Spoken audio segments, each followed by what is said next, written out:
रिया के घर जाते हैं। अरे कैसे कर दे शादी भाई साहब। आपका बेटा तो अभी कुछ करता ही नहीं है। सुना है आगे पढ़ाई करने के लिए शहर भी जा रहा है। तभी तो भाई साहब हम चाहते हैं कि शहर जाने से पहले इसकी शादी कर दे। और कमाने का क्या है, हर कोई तो पढ़ लिख कर कमाता ही है। हाँ हाँ, और गांव का सबसे बड़ा मकान और समृद्ध परिवार से है आदि।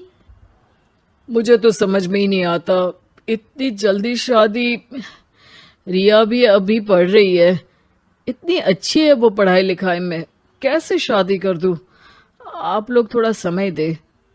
आदि के माता पिता घर चले जाते हैं, जहां आदि के पिता कहते हैं, अरे भाग्यवान, मुझे तो समझ ही नहीं आ रहा कि तू क्यों इतनी जल्दी आदि की शादी करवाना चाहती है। पढ़ लिख कर कमाई धमाई करने लायक हो जाए तो फिर कर देना शादी। अरे आप चुप रहिए। रिया जैसी लड़कियों के लिए शादी के रिश्तों की कमी है क्या? इतनी सुंदर, संस्कारी, पढ़ी लिखी और अच्छी परवरिश वाली लड़की है वो।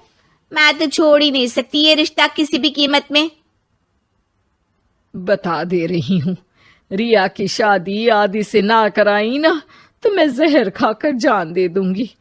पूरे गांव में नाम है उन लोगों का, नौकर चाकर कितने लगे हैं उनके घर में।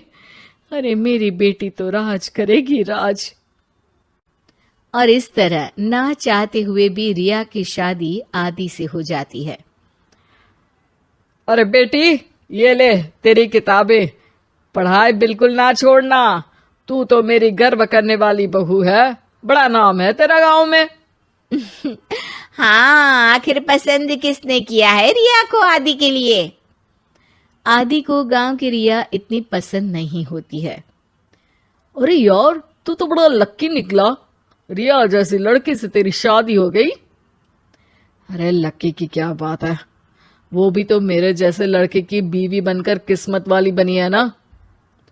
अरे अब तो तू रह नहीं दे, ना तो तू कमाता है ना ही पढ़ने में अच्छा है। क्या है तुझमें? बस पैसा, और वो भी बाप का। आदि को दोस्तों की बात पर बहुत गुस्सा आता है। पिताजी, मैं शहर जाना चाहता हूँ आगे की पढ़ाई के लिए। अरे बेटा, लेकिन यहाँ की पढ़ाई तो पहले पूरी हो जाए। नहीं नहीं, अब मैं किसी भी हालत में शहर में ही रहकर पढ़ाई करूंगा। रिया को आदि का ये व्यवहार अजीब लगता है कि अचानक नई शादी के बाद आदि ऐसा क्यों बोल रहा है। खैर, आदि पढ़ाई के लिए शहर चला जाता है और रिया गांव में रहकर सास ससुर की सेवा करती और बचे वक्त में पढ़ाई। अरे देखो, दामाद जी तो शहर चले गए, हमारी बेटी बेचारी अकेली रह गई। उसे कुछ दिनों के लिए यहीं बुला लाओ ना। रिया की माँ रिया के ससुराल उसे लेने जाती है कि उसके सास ससुर कहते हैं, अरे नहीं नहीं बहन जी, हमारा मन तो रिया के बिना नहीं लगेगा। हाँ माँ, इनको तो शहर जाना ही था पढ़ाई के लिए, बस थोड़ा पहले चले गए। माँ खाली हाथ वापस आ जाती है। आदि शहर में मन लगाकर पढ़ाई करता है और इंजीनियरिंग के लिए दाखिला ले लेता है, तो वहीं रिया भी एमए की पढ़ाई में प्रवेश लेकर समाज सेवा में मन लगाती है। तुझे देखकर लगता है कि मैंने तेरे साथ ठीक नहीं किया बेटी। शादी तो करवा दी लेकिन पति का साथ नहीं मिला। अरे तो क्या हुआ, जैसे मैं अपने माँ पापा के साथ थी वैसे अब आप दोनों के साथ हूँ, है ना? सास खुश हो जाती है। अरे सुनो, बहू आदि लौट रहा है शहर से, वो कल आ जाएगा, तुम लोग तैयारी कर लो।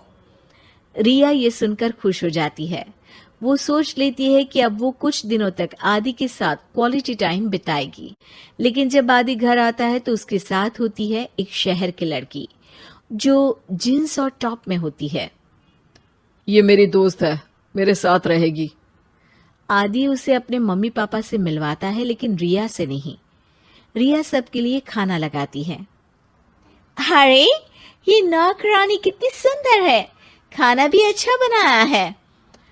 अरे नहीं नहीं, ये नौकरानी नहीं, मेरी बहू यानी आदि की बीवी है। ये सुनकर लड़की शांत हो जाती है और आदि की तरफ देखने लगती है, फिर वहां से चली जाती है। अरे माँ, क्या जरूरत थी घर की कहानी बताने की? देखा, अब वो बुरा मान गई ना। वैसे भी मैं आप लोगों को बता देता हूं, मुझे रिया के साथ नहीं रहना। मैं शिवानी से प्यार करता हूं और उसी से शादी करूंगा। मैं रिया को छोड़ रहा हूं। आदि ये बोलकर उस लड़की के साथ शहर चला जाता है। रिया ये सब देखकर रोने लगती है, अपने कमरे में चली जाती है जहां सास ससुर उसके पीछे आते हैं। हमें माफ कर दे बेटा। वो दोनों उसके सामने हाथ जोड़ते हैं। आप लोग ऐसा क्यों बोल रहे हैं? ये तो मेरी किस्मत थी, पर अब मैंने सोचा है कि मैं भी आगे पढ़ाई करके आगे बढ़ूंगी। रिया पढ़ाई लिखाई करके पूरे जिले की कलेक्टर बनती है। आदि उसे छोड़कर शिवानी से शहर में ही शादी कर लेता है। फिर एक दिन रिया के ससुराल में, अरे बेटी रिया, तुझसे मिलने कोई आया है। कौन है माँ? हमें आपकी बहू के बारे में सब पता है। मैं आप लोगों से अपने बेटे के लिए आपकी बहू का हाथ मांगने आई हूं। रिया के सास ससुर और माता पिता ने मिलकर ये फैसला किया था कि वो रिया की शादी करवा देंगे। पूरे जिले में नाम कमा चुकी रिया की शादी उससे भी बड़े ओहदे के सिट से हो रही होती है कि शादी वाले दिन आदि भी वहां आ जाता है। अरे माँ, ये क्या हो रहा है? तेरी हिम्मत कैसे हुई घर में घुसने की? पूरे गांव में हम लोगों की नाक कटा अकेला छोड़ गया था एक लड़की के लिए, अब क्या लेने आया है? माँ, वो लड़की ठीक नहीं निकली।